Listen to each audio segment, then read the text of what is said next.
Can I say something? Yes, welcome back everybody. And thank you Isabel Marant, the beautiful Isabel Marant, for your beautiful interview. We are sitting here at the table and we're going to have a little bit more of a conversation with you with some beautiful people here on the table. Of course, Angelique Westerhof, who you know. Klaas Iversen is the Dutch designer and the winner of the Cultuurfonds Mode Stipendium of this year. He won 50,000 euros. So maybe as a professional fashion designer, you can give him some advice about what to do with all this money. Erik Frenke also attending here. Erik is a fashion designer from the Netherlands as well, and he won the 50,000 euros last year, or at least the year before, because last year there was no prize because of the famous corona. First I want to ask you, Isabel, you have a wonderful, I think you were very open in the interview, and you have a very intimate relationship with Angelique, or so it seems. Can you tell us a little bit about how you met and how this relationship was established? I think we met. Hello, everybody. Hello. First of all, thank you for welcoming me to this beautiful event. I met Angelique when she was a journalist. I was doing my, it was at the very beginning time when I started to do some fashion shows, and Angelique was very good friend. My husband, Jérôme Dreyfuss, and it's been, I think, more than 25 years. 26 now, it's crazy. Oh my God, yeah? 26. Time flies, yeah. Angelique, what is the most important thing Isabel taught you? Oh, she taught me many things, but I think if you ask me what Isabel is about, then in 26 years' time, Isabel has always been totally the same from the beginning. Like, basically, I've been doing this work for the Dutch Fashion Foundation and other things from her couch. And it's really like that. I can call her, like, I even app her the day before, and then she says, okay, come to the couch. And then I go to the couch and work from there. And I think to know that she started from scratch, like most of us, but through perseverance and her incredible talent, she became hugely successful and a trailblazer for women. She's working with a lot of women in her company, so it's really beautiful to see in her company how this feminine way of working is different than in most other houses. Yeah. We heard about that in the interview, obviously, which I found a very interesting topic as well. You work with a lot of women, and you say also that it is more easy for women designers to project their notion of what is beauty on a female body, right? How do you perceive that? How do you perceive that for all the male designers who are also designing? I mean, how is that different? There are two at this table right now. First of all, I think that that men are much more creative and having the power to do things that a woman will not do, because I think the fact that we are thinking about us makes us doing maybe garments that are more reasonable and maybe more wearable. But I think in creativity, in the way to launch new things in fashion, it's coming very often from guys. So we need you guys. Don't make me wrong. We need you. Erik, how did you hear this comment of Isabel saying that to be a female fashion designer gives you some advantages, and how do you see that in terms of how you design? Well, I think I understand that. I also see that in women designers who are designing womenswear. The other way around, you also see that there's a slightly difference to women designing menswear. That they cannot wear it themselves. Of course, you can wear it themselves, but it's different to design for yourself or to design for my imaginary woman or my muse or my wife. Than when a woman would do that, because she understands the way a skirt or a dress should fit. So it's more in the wearability, and I think also when you look through All the designers, when it's a woman, the collection has a slightly different touch most of the time. And what is your advantage, you would say, being a man? I don't know if there's an advantage or being a woman or being a man. It's just slightly different, and sometimes this can be better and sometimes that can be better. It depends on what you're after. Well, I think you make beautiful things, so yeah.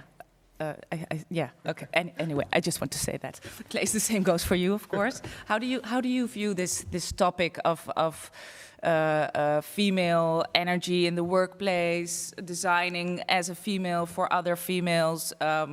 And this is also something, of course, we talk about in terms of the Me Too movement, maybe in terms of that there are not so many women working in a lot of places with power, also in the fashion industry. How do you see that conversation?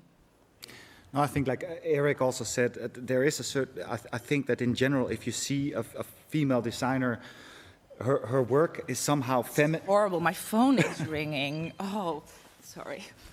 Yeah, but it's a digital time, guys. Sorry. Yeah. I think you see a certain sensitive. How you call it? A feminine work in a different way, which a male designer can't understand. I mean, not that male designers don't make feminine clothes, but it has a certain sort of more poetic of understanding of the women's body. Yeah. I mean, that I think that often really shows, and I think if as a male designer you have a certain sort of distance because it's someone else, so you're more busy with a sort of painting or piece of art. Yes. I think you mentioned it as well. You see it as something like, this is my vision. Yeah. Whereas a woman designs from, this is my emotion, or this is not how I want to feel. Yeah. But I want to say something because you cut me off before, which is okay. But I think I really want to do more justice to Isabel. Is always trying everything on, like every piece of garment that is made goes on her body and to different women and bodies within the company, which is very rare. If people still do that, to figure out what is this female body then describing and telling us, because the brand is for an everyday use. And I think... So we should all male designers should take a step back? No. What do you think? Oh, no, not at all. It's like, it stands perfectly next to each other. It's a different approach. I love what you're saying about there's a distance, so there's a different way of putting it. But I need the input from the women. Oh, I mean, ask her. That I even if we have a fitting, I will sometimes, because we have a long relationship with the fitting model, I will ask her, how does it feel, move in it? You know, this input is just not, it's not only to make her feel comfortable, but I'm interested in knowing how she feels about the clothes, you know, like a client or whatever. Eventually, I mean, it's not going to stay on a hanger forever. It has to go on somebody's body. Somebody has to fall in love with this garment. Yes. Yeah. So that input is important for me as well. Yeah, Isabel, do you have a comment on that? We have limited time, so I'm just gonna ask short questions. Yeah. Okay. And short answers, please. Do you have a comment on what they said about this notion of designing for a woman's body and also seeing it from a more of a distance, which may have advantages as well? I just want to say what I said. It's about, I think, the fact to have keep a fantasy or phantasm on a woman. I think that helps also men to go much more forward than a woman who will refrain herself in making something maybe too creative because you have too much in your head that, okay, I have to wear it, and sometimes depending to your personality, you're not really being too noticeable. And I don't think that when a man creates, he has other goals, which is fantastic, because then maybe fashion will be too sweet, too sage, I will say in French. Yeah. Well, they both have their pros and cons, but I think it's also good to be aware of those perspectives from which you design. Hey, we were also talking about another subject, diversity, cultural appropriation. Let me just say the word. You wanted to say something about that. Isabel has talked about this in her interview as well. How is the balance between different groups in the world at this moment, and who can design what based on what you own. I'm saying it in a very abstract way, but I think when you are in fashion, you know what I mean. You wanted to say something about that? No, I was just curious, knowing that in your work you explore very broad, looking at different cultures. It's a mix of like traveling the world. Like you. Yeah, also I do. mean, Yeah. I've always till this date thought that as an artist or as a designer, you should have the freedom to be inspired and let yourself be moved by whatever it is, if it's music or cultures or whatever. But I think that the current discussion on climate is very healthy because it is something that needs to be discussed. But I was wondering how you feel about the development. Does it influence you on being more careful, being inspired by certain things? Or do you have to think twice about it? Does it limit you?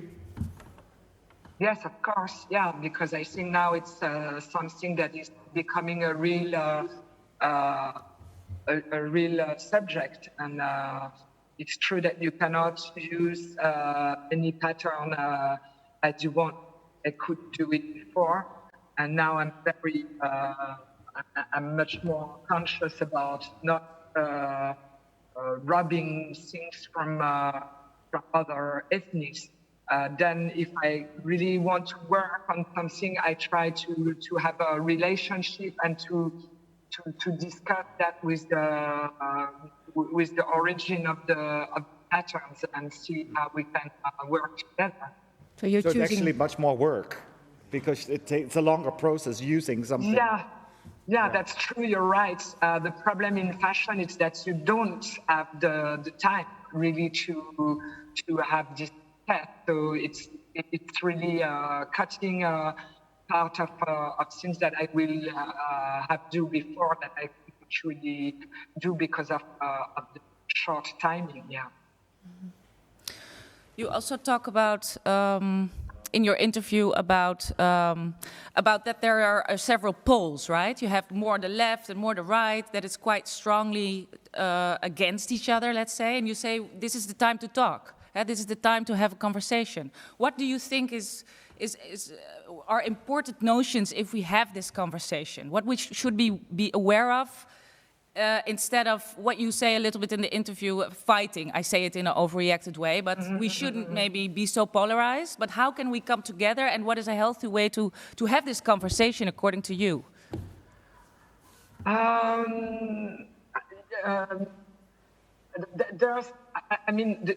The best way will be to make those ethnics producing what we want to achieve and have real change. The main problem, and I think I was saying it in the interview, it's about working with people that are very crafty to meet something more industrial. So it's really a conversation I start to do with Mexico. Now I don't have any precise results, but we are trying to work on that. Maybe do limiting theories that we can sell on the net. We are much more free than to shops where they need real typing and deliveries that we can skip by internet. So there is a few ideas and few paths, and maybe also in exchange of using one of their patterns, sponsorizing to have them to make a factory and get organized, and they can really work in a short future in a more industrial way. Yeah, you're really reaching out to see if you can do it in the future and if you can create bridges in that sense. Yeah. But Isabel, there's also, because unfortunately we would have loved to have much more time with you, but there's several people who ask questions from the audience. Would you mind if we pop some questions to you? Like one of them is, what is your most beautiful fashion memory? I think it's, I think each time that we finish a show, it's like, for me, it's a huge party, and I'm always